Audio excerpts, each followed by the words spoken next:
Hello students, कैसे हैं आप सब। उम्मीद है आप सब अच्छे होंगे। आईसीटी वर्चुअल क्लासरूम में आप सबका स्वागत है। मैं विकास, क्लास 6 का बच्चों हम मैथ्स करेंगे।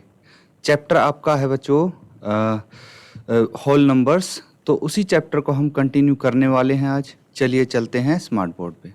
तो स्टूडेंट्स, जो प्रीवियस क्वेश्चन हम कर रहे थे, देखिए यहाँ पे आपको बोला गया था उपयुक्त क्रम में लगाकर गुणनफल ज्ञात कीजिए।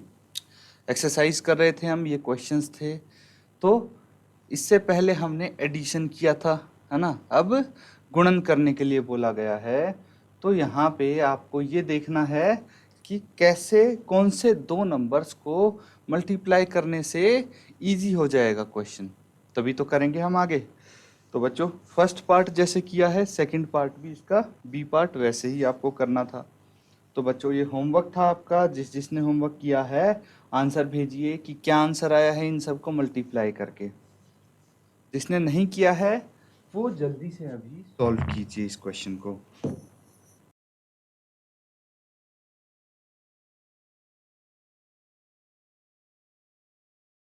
देखिए स्टूडेंट्स, जैसे हमने पार्ट ए में किया था, क्या किया था पार्ट ए में कि 2 को और 50 को पहले मल्टीप्लाई कर दिया था, क्योंकि 2 को 50 को मल्टीप्लाई करेंगे तो 100 आ जाएगा। एक के आगे 2 जीरो हैं, इसीलिए कोई भी संख्या हो उससे हम इजीली डायरेक्टली इसको मल्टीप्लाई कर सकते हैं।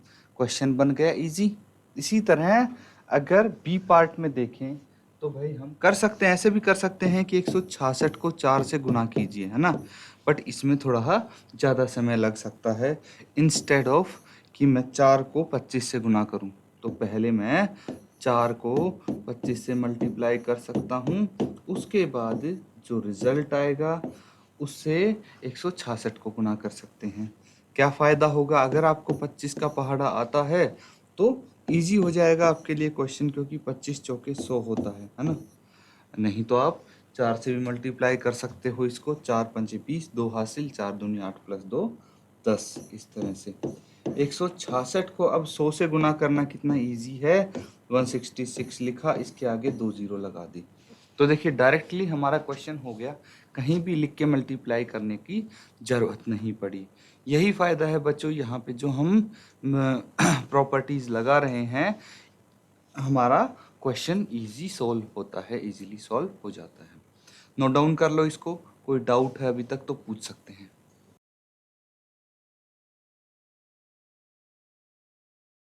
तो स्टूडेंट्स, यहाँ पे अगला क्वेश्चन देखिए, इसका नेक्स्ट पार्ट जो है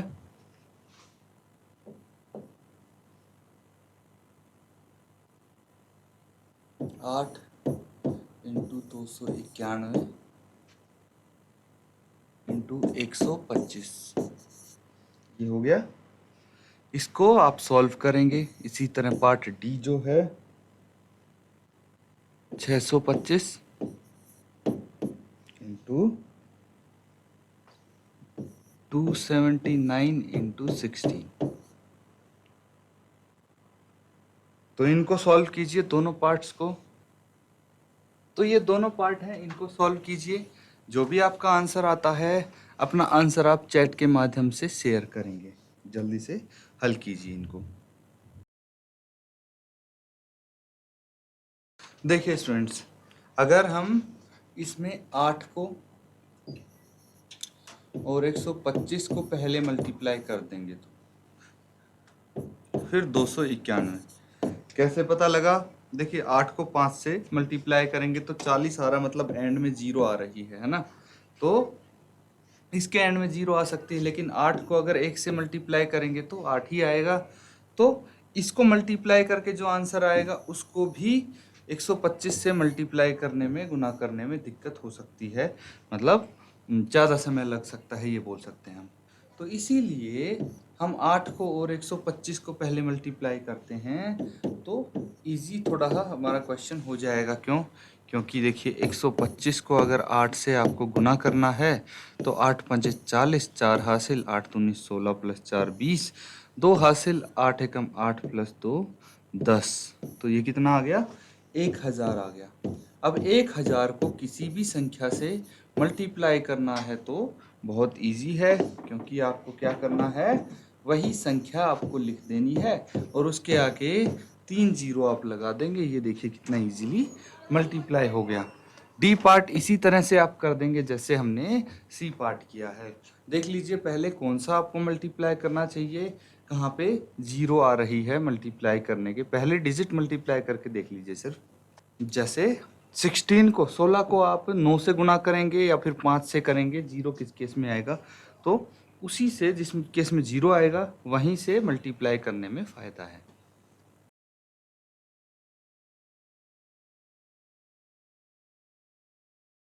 तो स्टूडेंट्स अगला क्वेश्चन जो है हमारा, देखिए 16 को 5 से गुना करेंगे तो कितना आ जाएगा, 80। तो 625 से ही मल्टीप्लाई करके देख लेते हैं पहले। तो इस केस में ये पहले मल्टीप्लाई होंगे।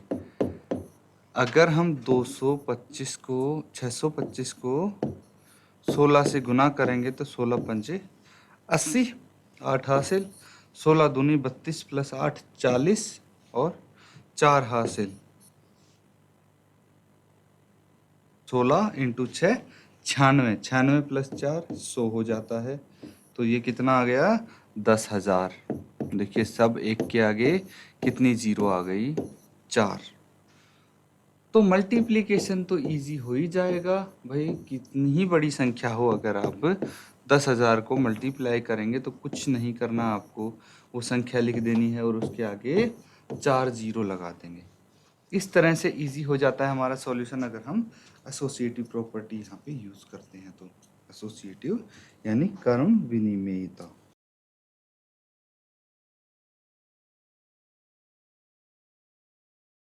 तो सबने नोट डाउन कर लिया। अब देखिए दो क्वेश्चन हैं। ई पार्ट है इसका 285 इंटू 5 इंटू 60 और इसका पार्ट एफ है 125 इंटू 40 इंटू 8 इंटू 25।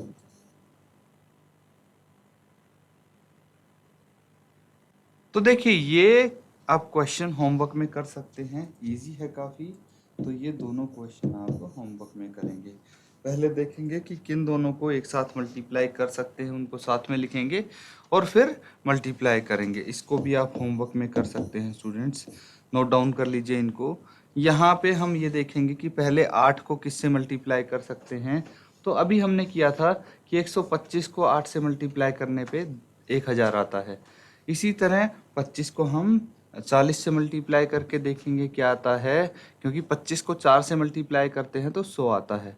इसीलिए आप का क्वेश्चन काफ़ी इजी हो जाएगा, इस तरह से हम मल्टीप्लाई करेंगे। तो इसको नोट डाउन कर लीजिए, ये होमवर्क के लिए हो गया आपके।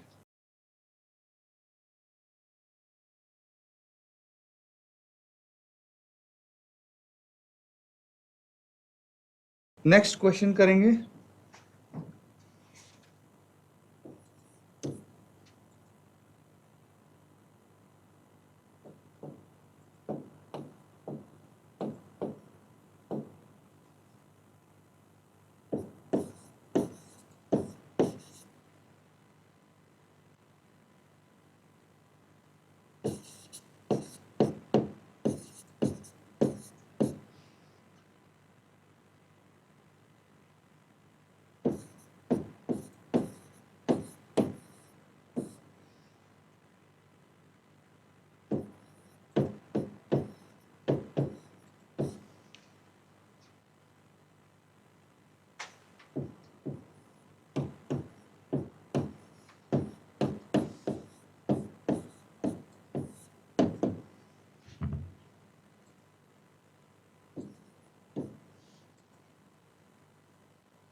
ये क्वेश्चन है स्टूडेंट्स, इसको हम सॉल्व करेंगे। सबसे पहले देखेंगे यहाँ पे कौन सी प्रॉपर्टी लग रही है उसकी मदद से हम इसको हल करेंगे ताकि हमारा सॉल्यूशन इजी हो जाए। ठीक है, एक बारी आप खुद ट्राई करेंगे, फिर हम साथ में इसको सॉल्व करेंगे।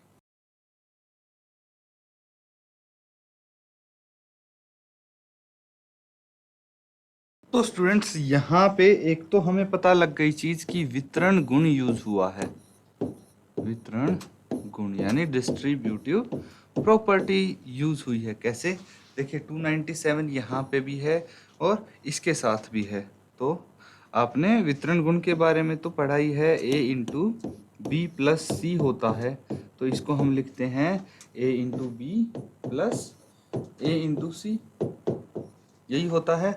तो आपको ये चीज दी हुई है, देखिए ए दोनों में है ना, यहाँ पे 297 दोनों में है। अगर हम इस गुण का इस्तेमाल करते हैं तो हमारा क्वेश्चन इजी हो जाएगा। कैसे? 297 को हम कॉमन ले लेंगे, क्या बच जाएगा? 17 प्लस 3। देखिए मैंने इसका उल्टा कर दिया, यहाँ से यहाँ आ गए हम। अब इसको अगर सॉल्व करेंगे बड़ा इजी हो जाएगा हमारे लिए। कैसे? 297 को मल्टीप्लाई करना है आपको कितने से? 17 प्लस 3 होता है 20। अब 297 को 2 से मल्टीप्लाई कर दीजिए, क्योंकि जीरो तो एज इट इज आंसर में आई जाएगी। तो डायरेक्टली मल्टीप्लाई करेंगे, कर सकते हैं आप, अदरवाइज आप लिख के कर लीजिए। 297 इंटू 2, 2 सते 14, एक हासिल, 9 दूनी 18 प्लस 1 19, एक हासिल, और 2 दूनी 4 प्लस 1 5। कितना आ जाएगा? 594। और जीरो इसमें थी एंड में, एज इट इज आ जाएगी। देखिए इजी कैसे हुआ ये देखते हैं आप। ये आपका क्वेश्चन इजी कैसे हुआ? ऐसा तो नहीं है कि अगर हम नॉर्मली इसको सॉल्व करते तो भी आसान ही पड़ता। अब मुझे बताइए कि हमने इसमें 17 और 3 को जोड़ा है, इजी है, डायरेक्टली जोड़ सकते हैं, सबको पता है 17 में 3 जोड़ेंगे तो 20 आएगा। और 297 को सिर्फ 2 से गुना किया है हमने, ये और कुछ नहीं किया है ना, इतना ही किया है। लेकिन अगर डायरेक्टली इसको सॉल्व करते तो एक बारी तो हम 297 को 17 से मल्टीप्लाई करना पड़ता। अब 2 से गुना करना ज़्यादा इजी है या 17 से, ये आप खुद डिसाइड कर लीजिए।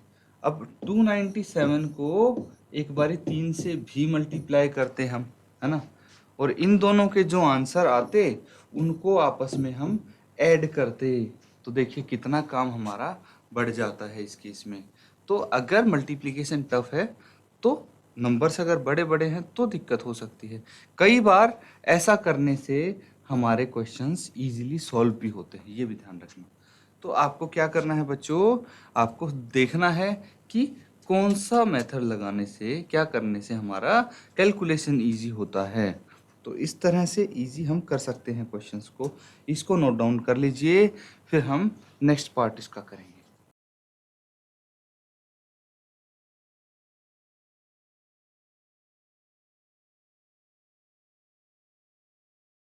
तो नेक्स्ट पार्ट देखिए।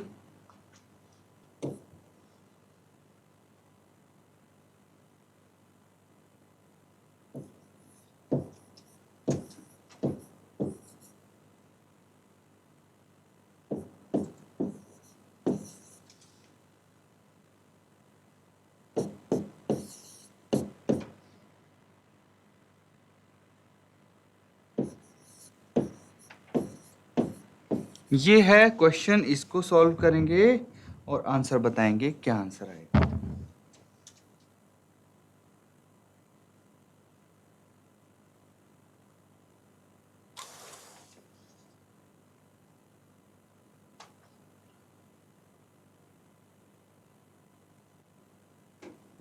तो देखिए ये भी कुछ प्रीवियस क्वेश्चन की तरह है। अगर आप 54,279 को मल्टीप्लाई करेंगे, ठीक है, तो 54,279 को आप 92 से मल्टीप्लाई करेंगे तो काफ़ी लंबा मल्टीप्लिकेशन होने वाला है। वहीं पे 54,279 को आप 8 से भी मल्टीप्लाई करने पड़ेगा, फिर ऐड करना पड़ेगा। लेकिन यहाँ पे हम देख सकते हैं कि 54,279 दोनों में कॉमन है, तो इसको हम कॉमन निकाल लेते हैं और यहाँ पे हमारा डिस्ट्रीब्यूटिव हमारी प्रॉपर्टी लग जाती है ना। क्या बच गया? 92 + 8। अब देखिए कितना इजी होने वाला है आपके लिए क्वेश्चन। कहाँ तो हम 92 से इसको मल्टीप्लाई कर रहे थे, अब हमें लिख के कुछ नहीं करना पड़ेगा, सीधा हो जाएगा, डायरेक्टली हम माइंड में कर सकते हैं इसको कैलकुलेट कैसे।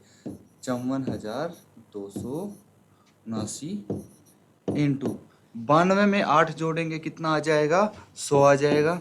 92 + 8 100 होता है।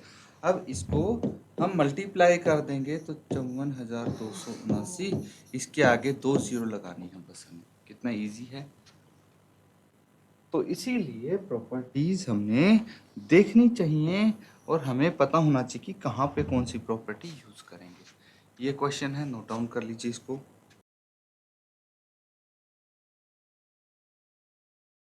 एक और क्वेश्चन लिखिए।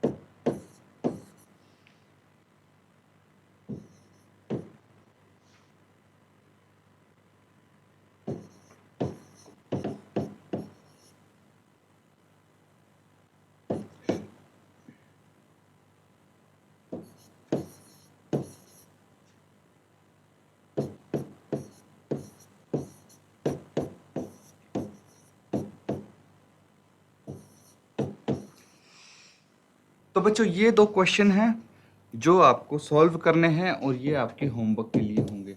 इन क्वेश्चन को नोट डाउन कर लो। इसी तरह से हम करेंगे जैसे पिछले पार्ट इसके हमने किए थे। नोट डाउन कर लीजिए इसको।